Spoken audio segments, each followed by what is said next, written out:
अहिल्यानगर दौरे पर पहुंचे भाजपा के पूर्व सांसद किरीट सोमैया ने महिला डॉक्टर से कथित मारपीट की घटना की कड़ी निंदा करते हुए दोषियों के खिलाफ सख्त कानूनी कार्रवाई की मांग की। साथ ही उन्होंने शरद पवार, मुख्यमंत्री देवेंद्र फडणवीस और उप मुख्यमंत्री एकनाथ शिंदे की बैठक का स्वागत करते हुए इसे लोकतंत्र के लिए सकारात्मक बताया। वहीं अहिल्यानगर महानगर पालिका में जन्म प्रमाण पत्र संशोधन मामले में बड़े पैमाने पर कथित अनियमितताओं का आरोप लगाते हुए निष्पक्ष जाँच की मांग भी की। अहिल्यानगर महापालिकेत जुन्या नोंदीत सुधारता नावाखाली 15,000 बेकायदेशीर जन्म प्रमाणपत्र दिले आहे असे दिसते। 2025 आणि 2026 या 16 महिन्यात एकंदर 18,700 जुने दाखले त्यात करेक्शन करून दिले गेले आहे। याची चौकशी करण्याचा निर्णय महाराष्ट्र सरकारने केलाय, महापालिकेने केला आहे। महापालिका आयुक्त जिल्हाधिकारी बैठकीत चर्चेत हे त्यांनी मान्य केलं की खोट्या पद्धतीने सुधारण्याच्या नावाने हे दाखले दिले गेले आहेत। एक अतिरिक्त व्यक्तिमत्व तयार झालं आहे। पुढच्या 2-4 दिवसात या संबंधी SIT की कोण तपास करणार हे महापालिका आयुक्त आणि जिल्हाधिकारी घोषित करणार। SIRच्या दृष्टीने नगर जिल्ह्यात बऱ्यापैकी शिस्तबद्ध मॅपिंग सुरू आहे। पावसामुळे थोडी गती कमी पडली आहे। आम्ही पण निवडणूक आयोगाला विनंती केली आहे की महाराष्ट्रात 8 दिवस पावसामुळे कामात थोडी त्रुटी निर्माण झालेली आहे, तर त्यासाठी मुदत वाढवून द्यावी। या SIRच्या दरम्यान मालेगाव शहरातला SIR घोटाळा बाहेर आलाय।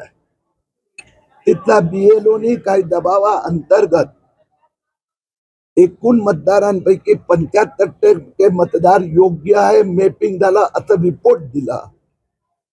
निवडणूक आयोगाच्या सॉफ्टवेअरने त्यापैकी 52% ज्यांचं मॅपिंग झालं त्यापैकी 52% हे मध्ये यांच्यामध्ये एनोमली आहे, म्हणजे शंका आहे। या सगळ्या मतदारांचं सुनावणी केली जाणार। एकंदर 2,41,450 मतदार मालेगाव मध्ये योग्य असा रिपोर्ट दिला। त्यातला निवडणूक आयोगाने 1,26,421 हे संदिग्ध मतदार आहे। म्हणून जो मालेगाव हे SIR साठी बांगलादेशीला मतदार म्हणजे हिंदुस्थानी बनवण्यात। आजच्या बैठकीत महापालिकेचे अधिकारी उपस्थित होते आणि त्यांना पण हे पटलं आहे हा घोटाळा झालेला आहे, म्हणून चौकशी करण्यात आज निर्णय झाला। आता काही दिवस त्यांना द्यावे लागणार।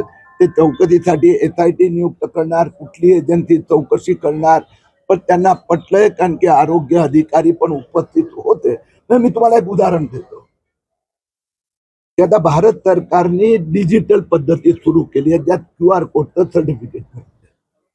पद्धत अशी आहे की मला समजा QR कोडचं सर्टिफिकेट माझं नाव पहिलं त्यांनी अपलोड करायचं आणि तिथून प्रिंट आउट द्यायचं, पण माझं नाव अपलोड करताना किरीटच्या ऐवजी कलीम केलं किंवा कीर्ती केलं। हे आज सिद्ध झालं, अधिकाऱ्यांनी मान्य केलं की या 18,000 पैकी मोर देन 2/3 सर्टिफिकेट हे सुधारणा, नाव सुधारणा दिलंय म्हणजे बदलून दिले गेले। आता रस्व दीर्घ बदलले की किरीटचं कलीम केलं हे समिती चौकशी करणार, पण बेकायदेशीर आहे कारण की डायरेक्ट करेक्शन करता येतच नाही। पहिला CRS पोर्टल मध्ये, त्यानंतर करेक्शन सुचवा ते स्टेट रजिस्ट्रार, त्यानंतर नॅशनल रजिस्ट्रार, हे मान्य झालं आहे, त्याच्यावर आता कारवाई होणार।